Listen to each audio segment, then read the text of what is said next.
Selamat berjumpa kembali dengan saya Igusti Ngurah Suryantara. Pada video kali ini saya membahas mengenai algoritma. Video materi pertama ini membahas mengenai pendahuluan.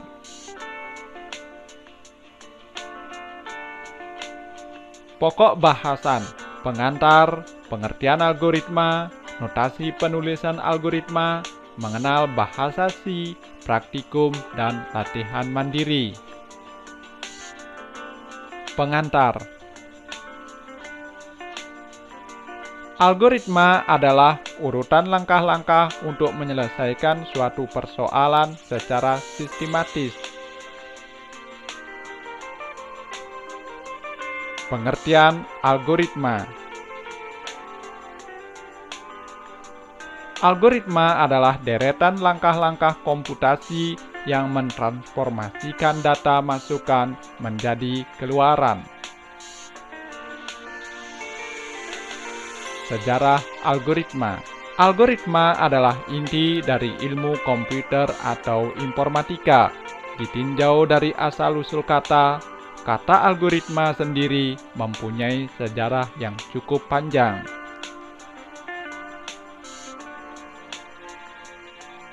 Kata algoritma tidak muncul di kamus Webster sampai akhir 1957. Kata yang ditemukan adalah algorithm, yang artinya proses menghitung dengan angka Arab, sedangkan angka 1 dalam bentuk Romawi dan seterusnya adalah angka Romawi.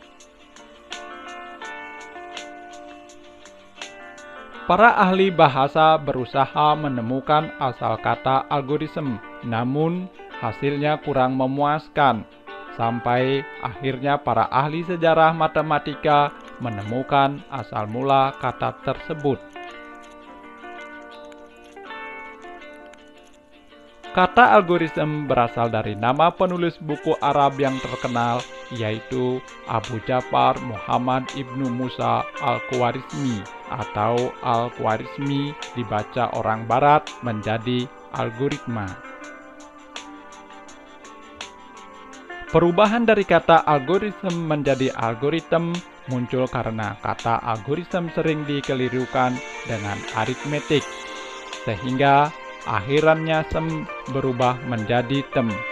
Dalam bahasa Indonesia, kata algoritma diserap menjadi algoritma. Pada tahun 1950, kata algoritma pertama kali disandingkan pada algoritma Euclidean atau Euclid's algorithm. Euclid, seorang matematikawan Yunani, lahir pada tahun 350 Masehi.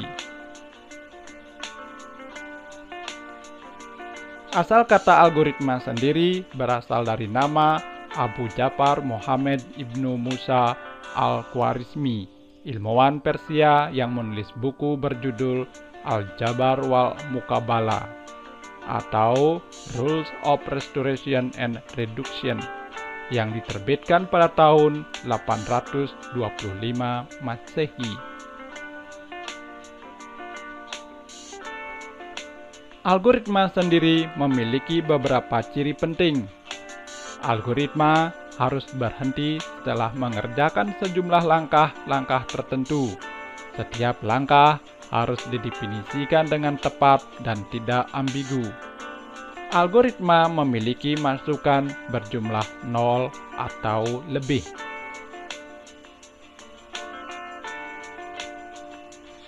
Algoritma memiliki keluaran berjumlah 0 atau lebih.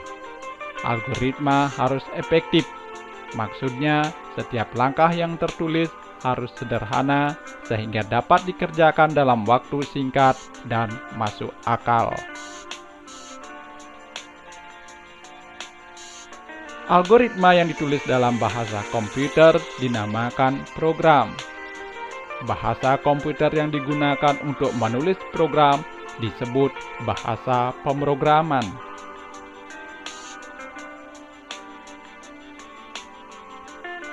Orang yang menulis program dinamakan programmer. Kegiatan mulai dari mendesain hingga menulis program dinamakan pemrograman.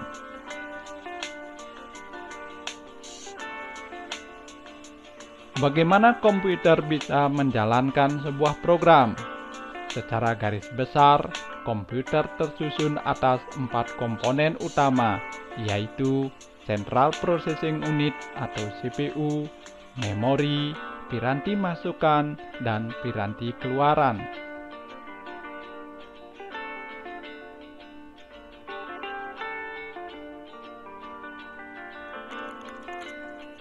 Keempat komponen utama ini dapat dijelaskan dengan arsitektur von Neumann yang menjadi referensi komputer digital secara umum, terdiri dari piranti, masukan dan keluaran, CPU, dan memori.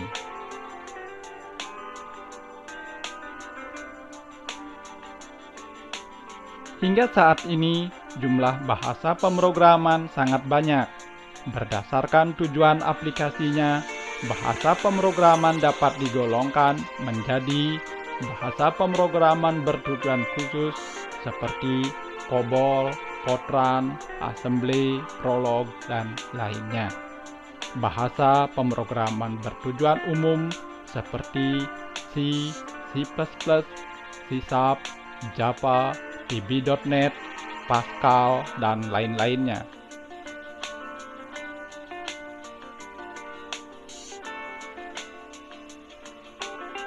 Berdasarkan kedekatan bahasa pemrograman dengan bahasa alami atau bahasa manusia, maka bahasa pemrograman dapat dikelompokkan menjadi bahasa tingkat rendah atau low level language, bahasa tingkat menengah atau medium level language, bahasa tingkat tinggi atau high level language.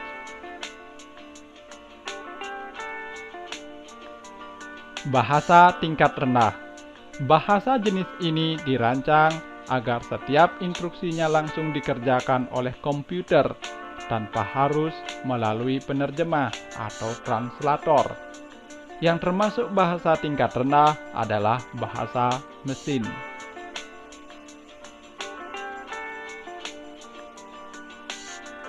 Bahasa mesin adalah sekumpulan kode biner 0 dan 1. Setiap bahasa mesin langsung dikenali dan dikerjakan, seperti pada tampilan berikut, yang terdiri dari instruksi-instruksi yang dinotasikan dalam bilangan biner, yaitu 0 dan 1.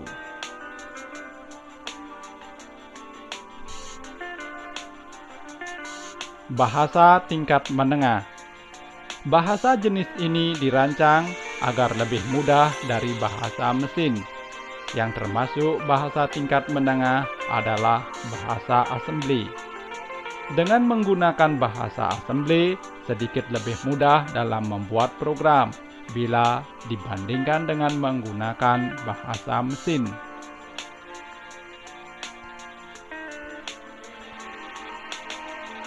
Instruksi yang digunakan seperti pada tampil di layar. Masing-masing instruksi mewakilkan satu perintah, seperti sum, loop, dan lainnya, seperti pada tampilan di layar.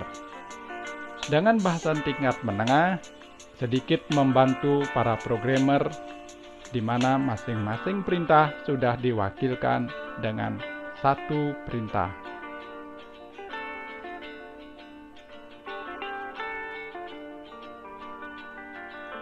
Bahasa tingkat tinggi. Bahasa jenis ini membuat program menjadi lebih mudah dipahami oleh manusia karena secara sintak lebih dekat dengan bahasa manusia. Kelemahannya, program tidak langsung dimengerti oleh komputer. Ia perlu diterjemahkan ke dalam bahasa mesin sebelum dieksekusi oleh Central Processing Unit.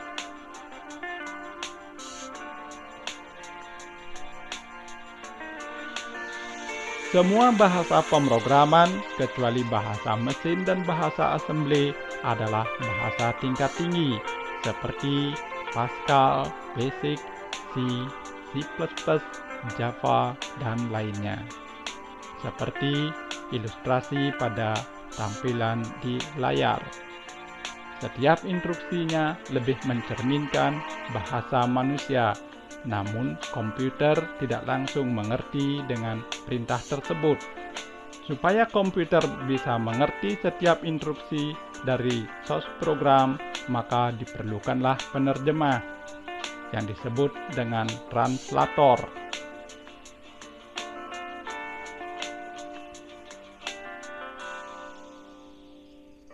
Pada ilustrasi gambar memperlihatkan hardware. Yang paling dekat dengan hardware adalah bahasa mesin. Kemudian bahasa mesin ini sangat susah dimengerti oleh manusia, namun komputer atau mesin sangat cepat memahami karena dibentuk dari bilangan biner. Diciptakanlah bahasa assembly. Bahasa assembly juga masih mengalami kendala atau susah dipahami oleh orang. Kemudian dirancanglah bahasa-bahasa pemrograman yang mendekati instruksi-instruksi manusia seperti Fortran, C, Pascal, Basic, dan lainnya.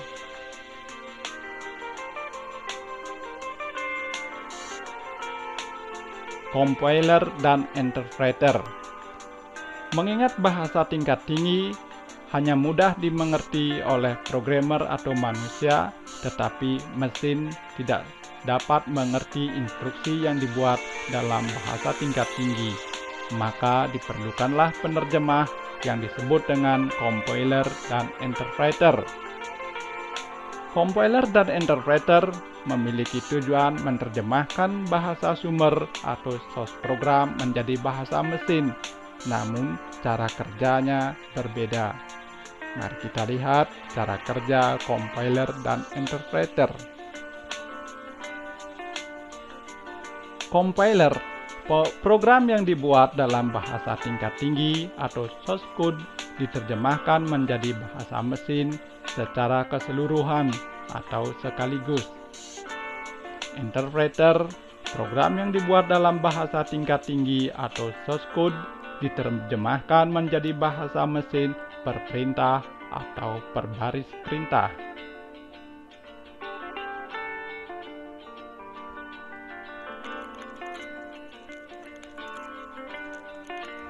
Pada gambar memperlihatkan ilustrasi cara kerja compiler dari high level language atau bahasa tingkat tinggi, kemudian diterjemahkan oleh compiler. Kemudian bila tidak ada error, maka source program diterjemahkan menjadi bahasa mesin.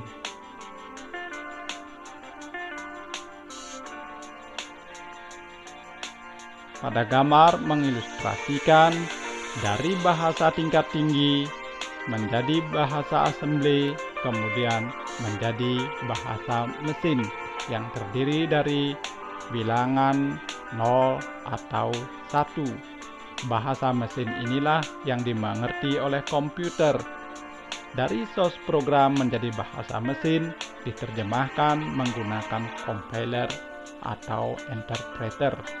Tergantung dari bahasa pemrograman tersebut, apakah menggunakan compiler atau interpreter dalam menghasilkan bahasa mesinnya.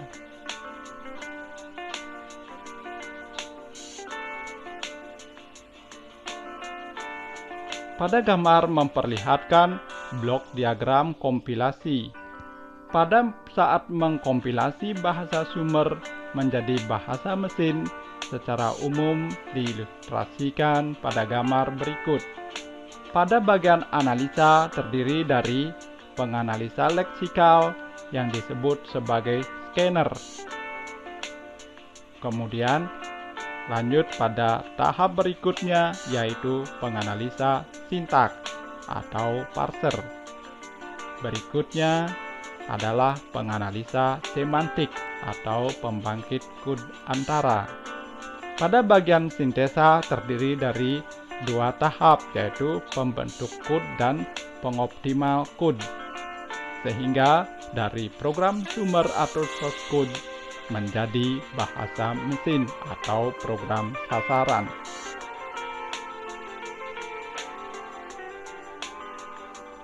Pada gambar memperlihatkan dari source code menjadi assembler, object code, linker, dan file target. File target yang dihasilkan dapat berbentuk file exe atau executable file atau berekstensi COM. Source code adalah bahasa assembler. Object code adalah bahasa mesin. Object code dapat berupa file object atau OBJ, file exe atau file COM. Contoh turbo assembler dari IBM dan macro assembler dari Microsoft. Ini mengilustrasikan dari bahasa sumber menjadi bahasa mesin, baik dengan bahasa tingkat tinggi maupun bahasa tingkat menengah diterjemahkan menjadi file exe atau file target.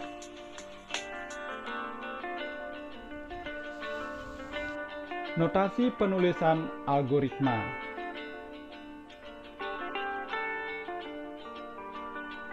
Struktur penulisan algoritma. Ada bagian judul algoritma, bagian yang terdiri atas nama algoritma dan penjelasan spesifikasi tentang algoritma tersebut. Nama sebaiknya singkat dan menggambarkan apa yang dilakukan oleh algoritma tersebut.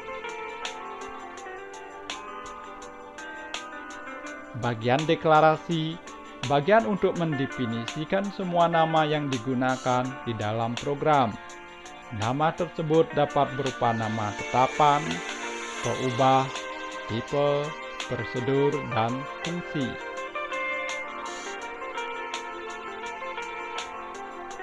Bagian deskripsi, bagian ini berisi uraian langkah-langkah menyelesaikan masalah yang ditulis dengan menggunakan notasi.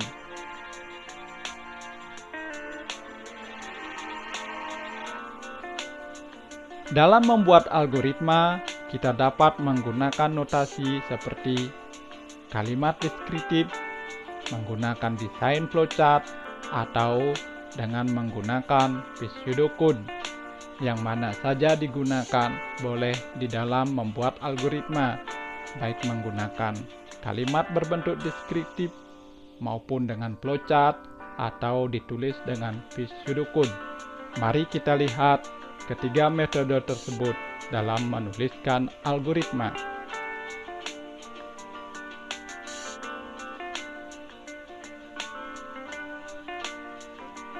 Ini adalah algoritma untuk menghitung luas lingkaran dengan menggunakan algoritma deskriptif.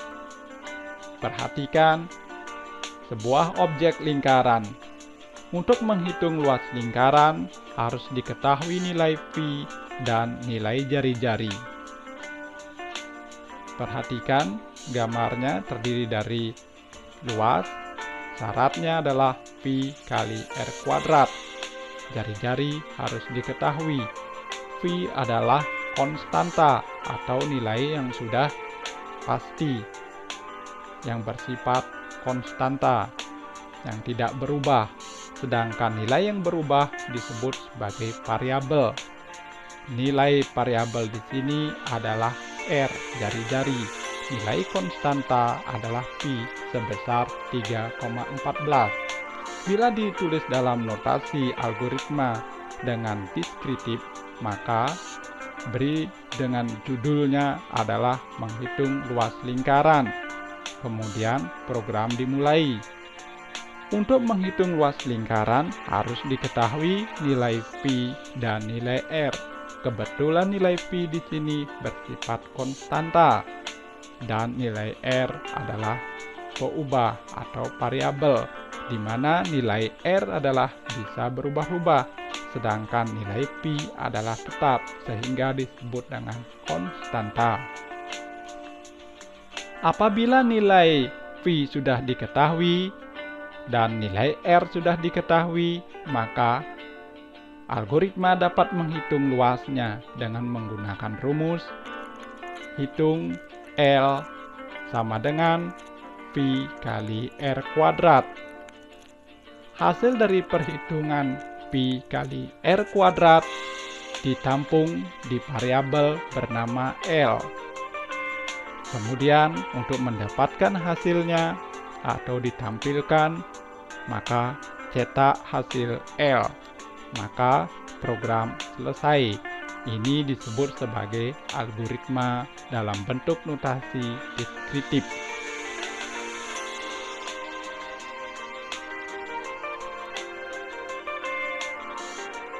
Cara lain untuk menuliskan algoritma bisa menggunakan dalam bentuk notasi flowchart. Berikut simbol-simbol yang digunakan di dalam flowchart. Ada simbol proses, ada simbol decision, ada simbol dokumen, ada simbol input secara manual, ada simbol manual operation, ada simbol display, ada simbol preparation, dan lain-lainnya.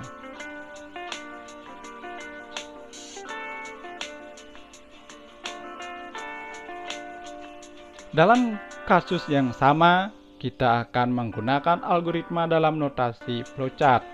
Perhatikan ilustrasi gambar lingkaran. Untuk mendapatkan luas sama dengan pi kali r kuadrat. Nilai R harus diketahui, nilai Pi harus juga diketahui. Nilai Pi adalah konstanta, nilai R adalah berubah-ubah. Bila dituliskan dalam bentuk flowchart, maka menggunakan simbol mulai, kemudian mendeklarasikan variabel dan konstanta. Konstanta Pi sebesar 3,14, variabel R dan L. R mewakilkan adalah jari-jari, L mewakilkan luas. Untuk mendapatkan luas lingkaran, maka diinputkan nilai R. Kemudian dihitung. L sama dengan pi kali R kuadrat. Kemudian mencetak hasilnya. Maka selesai. Ini algoritma yang ditulis dalam bentuk flowchart.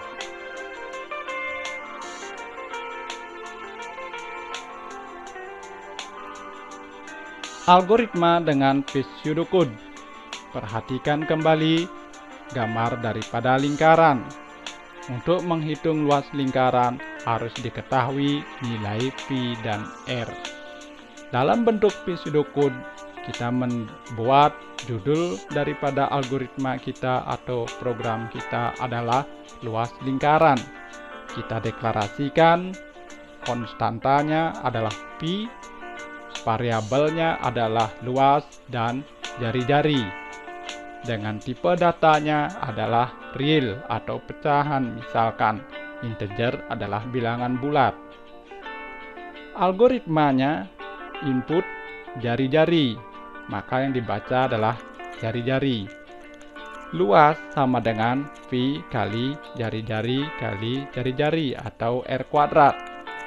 Apabila hasilnya sudah ditampung di variabel luas, maka siap untuk dicetak, yaitu write luas. Ini dalam bentuk pseudocode. Pseudocode mendekati instruksi-instruksi suatu bahasa pemrograman, namun tidak mewakilkan bahasa pemrograman yang spesifik. Artinya, pseudocode berdiri di atas semua platform bahasa pemrograman, namun sudah mendekati sedekat-dekatnya dengan instruksi dalam bahasa pemrograman, sehingga disebut dalam bentuk pseudocode.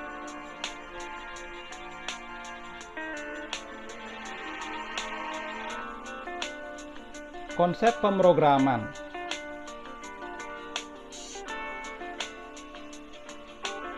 Dalam membuat program bisa menggunakan pendekatan prosedural atau terstruktur dan berorientasi objek. Pada konsep prosedural menggunakan pendekatan dekomposisi dan top-down. Pada konsep berorientasi objek menggunakan pendekatan berdasarkan kelas dan objek. Nah, ini cara membuat program. Bisa memilih apakah menggunakan konsep terstruktur atau prosedural yang sering dikelompokkan dengan non-objek. atau dengan menggunakan pendekatan berorientasi objek. Pada algoritma, kebanyakan menggunakan konsep prosedural atau terstruktur karena bertujuan untuk membuka wawasan bagaimana tahap-tahap dalam membuat program. Setelah mahir dalam membuat program, baru belajar tentang object oriented.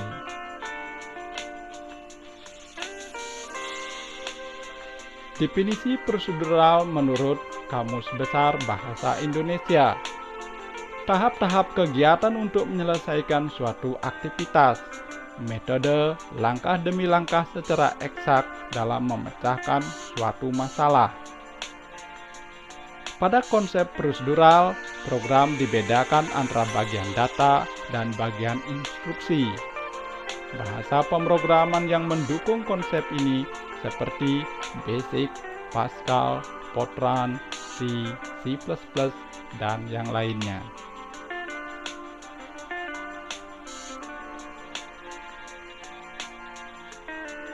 Pada konsep berorientasi objek atau object-oriented programming, data dan instruksi dibungkus atau encapsulation menjadi satu.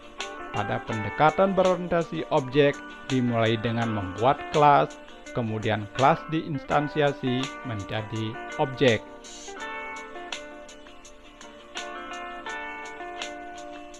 Data dalam objek hanya bisa diakses oleh instruksi yang ada di dalam objek itu saja. Bahasa yang mendukung seperti C++, C#, VB.NET, Java, dan lain-lain.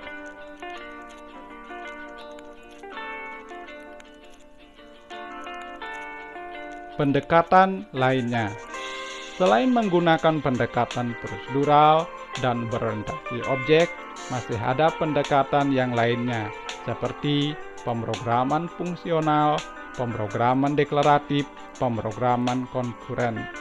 Pada materi ini menggunakan konsep prosedural atau struktur atau non-objek.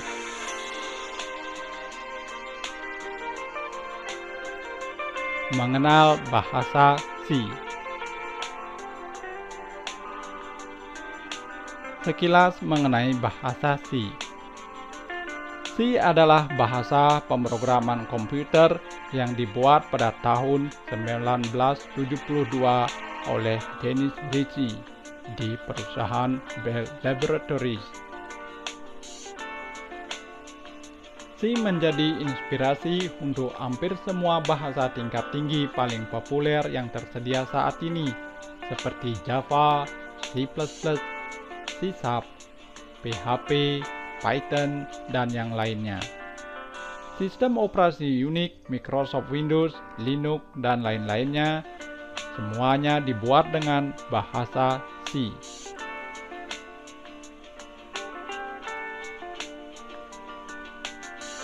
Pada tahun 1978, Dennis dan Cunningham menerbitkan edisi pertama buku yang berjudul The C Programming Language. Versi bahasa C dalam buku ini kemudian dikenal sebagai QNR-C.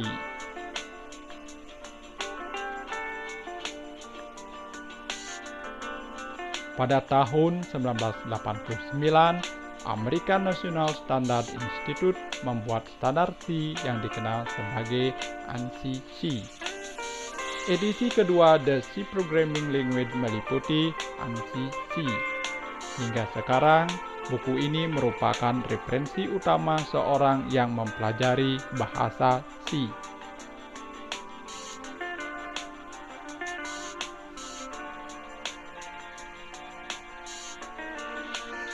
Bahasa C dan C++ banyak memiliki library, sehingga untuk memanggil library yang dimiliki dalam bahasa C atau C++ dapat menggunakan perintah include.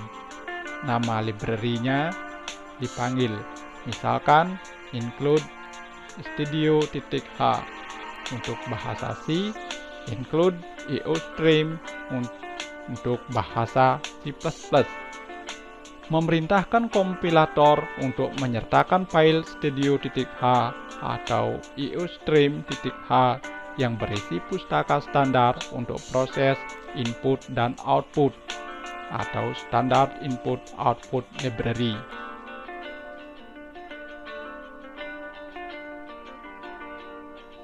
Sebuah program C terdiri atas fungsi dan variabel. Fungsi mengandung statement yang menentukan operasi komputasi yang dilakukan, sedangkan variabel menyimpan nilai yang digunakan selama proses komputasi. Dalam contoh program terdapat sebuah fungsi bernama main.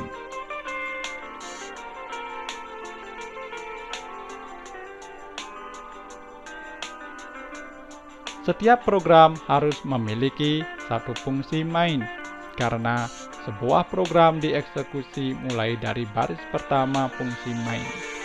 Fungsi main biasanya memanggil fungsi lain untuk membantu mengerjakan tugasnya. Sebagai fungsi harus dibuat sendiri dan yang lainnya dari library yang tersedia.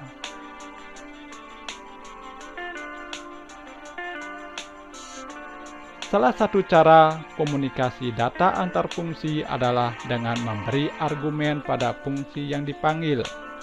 Argumen ditulis dalam tanda kurung buka dan kurung tutup setelah nama fungsi. Dalam contoh program, fungsi main didefinisikan sebagai fungsi yang tidak memiliki argumen dan diindikasikan dengan tanda kurung kosong, kurung buka, dan kurung tutup kosong. Apa itu argumen atau parameter? Nanti kita bahas pada pembahasan video yang khusus membahas mengenai prosedur atau fungsi dengan menggunakan parameter atau tanpa parameter.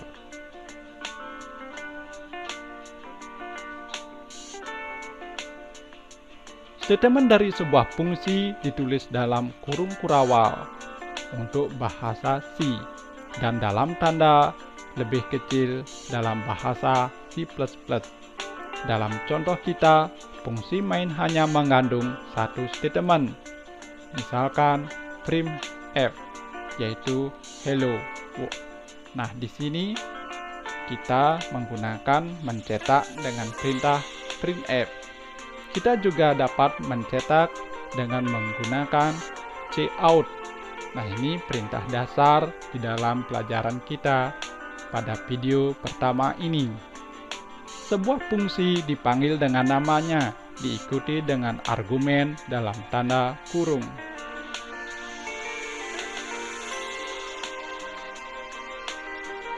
Dalam contoh, fungsi main memanggil fungsi printf atau cout.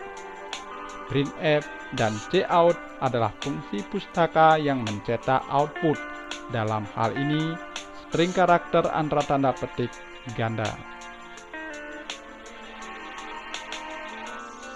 Sebuah deret karakter dalam tanda petik ganda, seperti contoh hello world \n, disebut string karakter atau konstanta string. Tanda \n dalam string adalah notasi untuk menyatakan berganti pada baris baru. Selain \n, bahasa C menyediakan beberapa karakter lain seperti \t untuk tab, \n untuk backspace, tanda petik ganda untuk tanda petik ganda, dan \/ untuk backslash itu sendiri.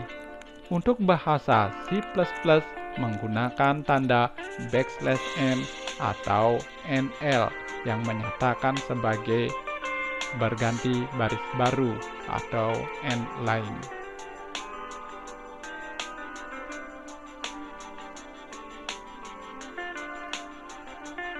Bahasa C++ lahir pada tahun 1980 yang dibuat oleh Bjarne Stroustrup di AT&T Bell Laboratories awal tahun 1980-an berdasarkan CNC, American National Standard Institute. Pertama kali prototipe C++ muncul sebagai C yang dipercanggih dengan fasilitas kelas. Bahasa tersebut disebut C dengan kelas atau C with class.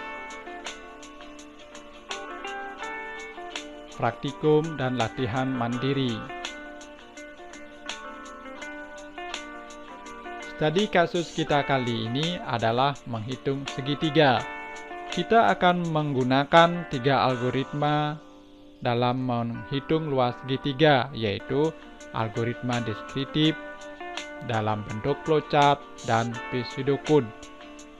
Algoritma yang sudah kita buat nanti kita uji ke dalam bahasa pemrograman menggunakan C++. Untuk menghitung luas segitiga, maka harus diketahui nilai alas dan nilai tinggi. Rumus untuk menghitung luas segitiga adalah setengah kali alas kali tinggi. Mari kita buat algoritmanya dengan menggunakan deskriptif, flowchart, pseudocode, dan terakhir kita uji dengan membuat program dengan menggunakan C++.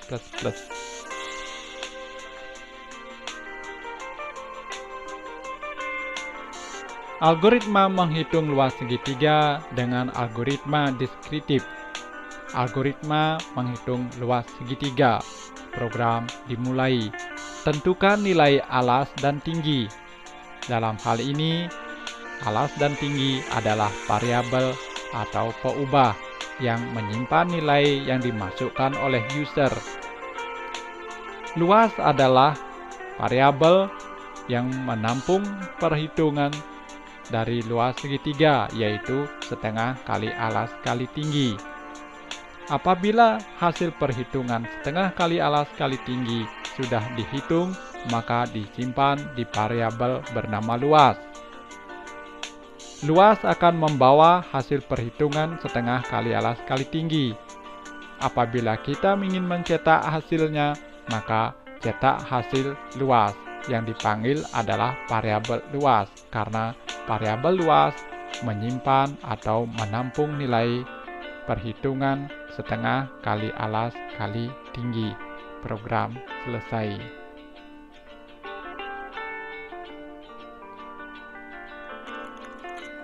Bila dibuat dengan notasi flowchart, maka kita buat notasi atau simbol mulai. Kemudian kita deklar variabel alas, tinggi, luas dengan tipe data double atau pecahan. Input alas dan tinggi, artinya di sini alas dan tinggi meminta atau menunggu input nilai yang diberikan oleh user. Apabila alas dan tinggi sudah diinputkan, maka untuk menghitung luas segitiga adalah setengah kali alas kali tinggi yang disimpan di variabel bernama luas. Selanjutnya adalah mencetak variabel luas. Maka program selesai. Ini bila ditulis dengan simbol-simbol flowchart.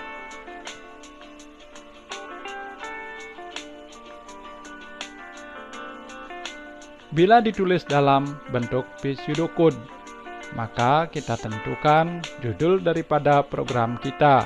Misalkan adalah algoritma luas segitiga. Kita deklarasikan alas, tinggi. Alas dan tinggi adalah variabel dengan tipe atau nilai yang boleh dimasukkan pada alas dan tinggi adalah bilangan bulat atau integer. Luas adalah untuk menampung daripada perhitungan setengah kali alas kali tinggi. Apabila nilainya ada kemungkinan bentuknya adalah pecahan, maka kita beri dengan tipe data bilangan real. Kemudian algoritmanya akan mulai menghitung dengan syarat inputkan nilai alas, dibaca alas, input nilai tinggi, dibaca tinggi, luas sama dengan setengah kali alas kali tinggi, write luas. Ini adalah pseudocode untuk menghitung luas segitiga. Pseudocode memang lebih mendekati pada instruksi-instruksi seperti bahasa pemrograman, namun bukan mewakilkan suatu bahasa pemrograman. Dia tetap independen terhadap bahasa pemrograman tertentu, namun dapat diimplementasikan dengan bahasa pemrograman yang sangat mendekati pada suatu bahasa pemrograman, karena sudah perinstruksinya sudah mencerminkan seperti suatu bahasa pemrograman, sehingga lebih mudah dipahami bentuk dalam bentuk pseudocode.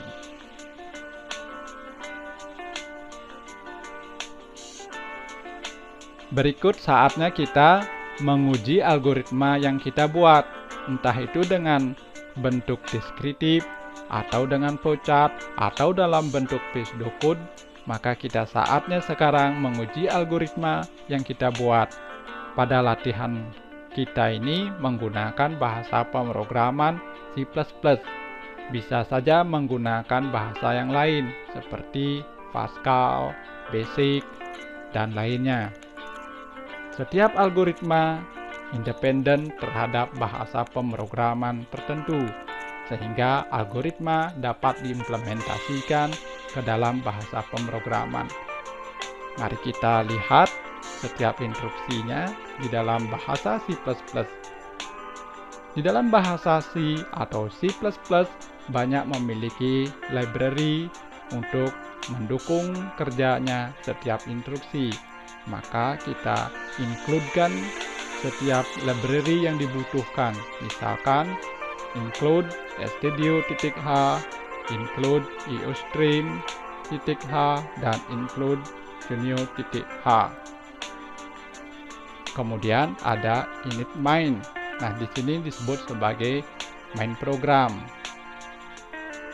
Kemudian diawali dengan kurung kerawal buka, dan bila di program ditutup, maka diakhiri dengan kurung kerawal tutup.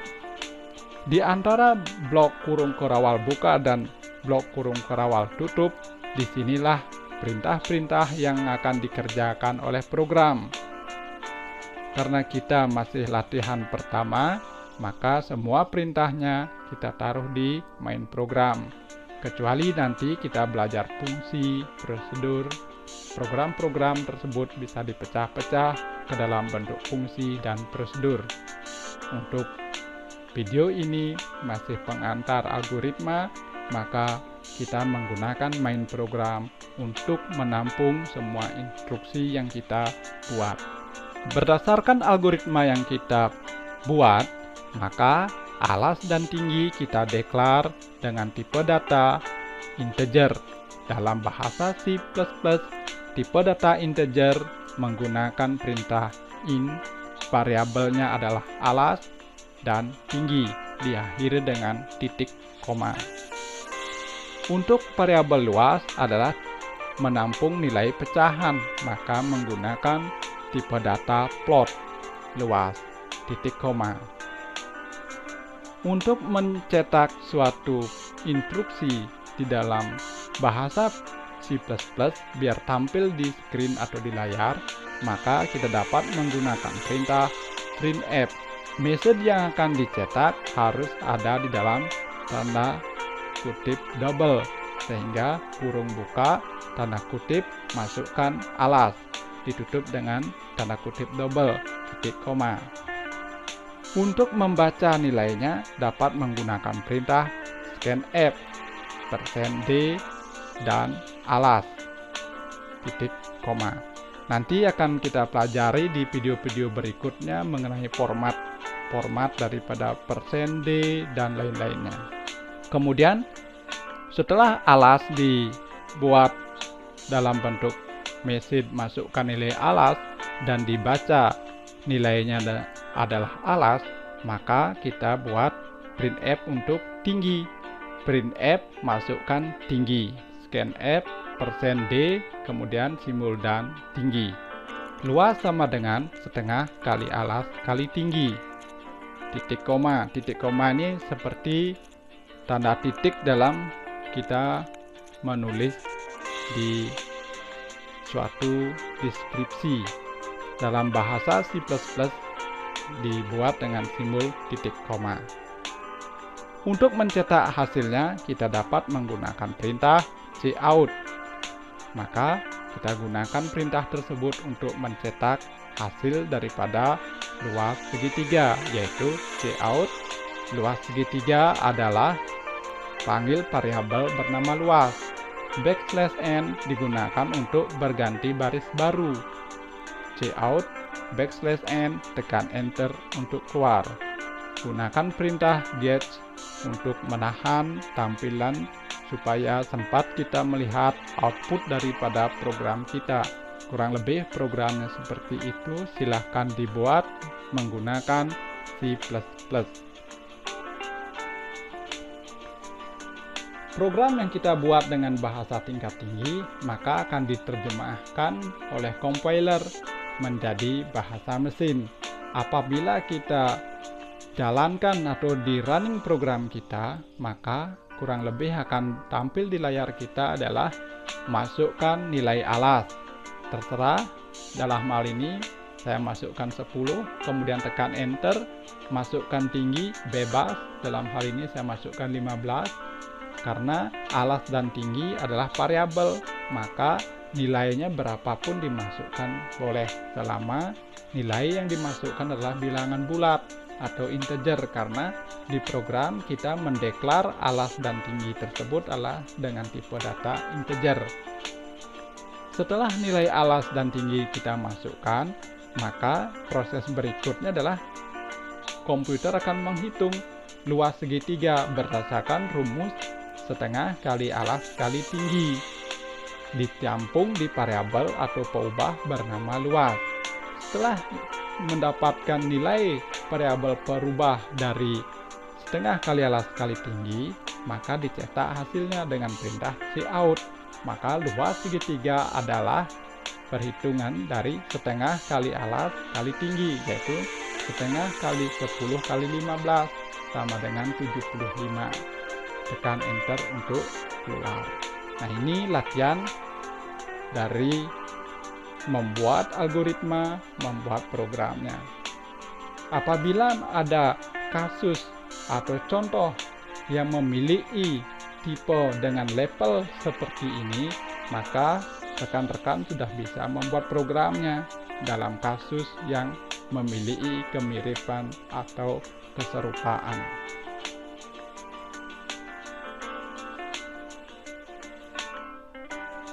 Untuk latihan mandiri, buatlah algoritma dan program untuk menghitung luas dan keliling persegi panjang.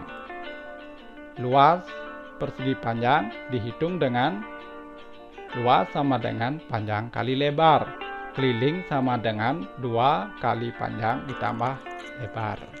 Silahkan dibuat algoritmanya dengan metode deskriptif, flowchart, dan pseudocode.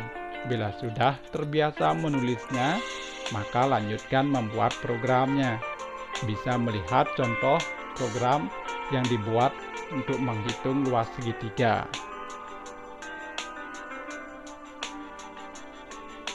Latihan berikutnya, buat algoritma dan program untuk menghitung luas dan keliling lingkaran.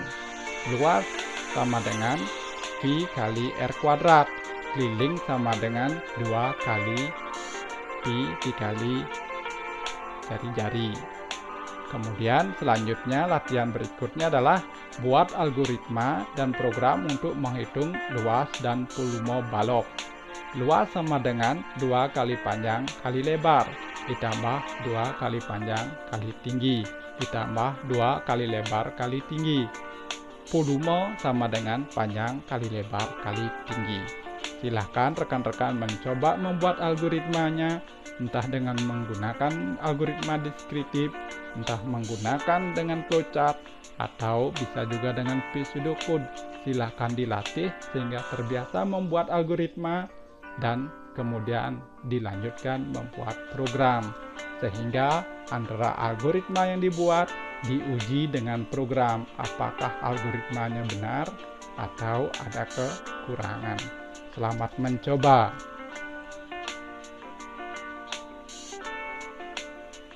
Video pertama kita sudah selesai. Semoga bermanfaat. Saya ucapkan terima kasih sudah menonton video saya. Semoga kita mendapatkan manfaatnya. Sekali lagi saya ucapkan terima kasih. Sampai berjumpa di video-video berikutnya. Terima kasih.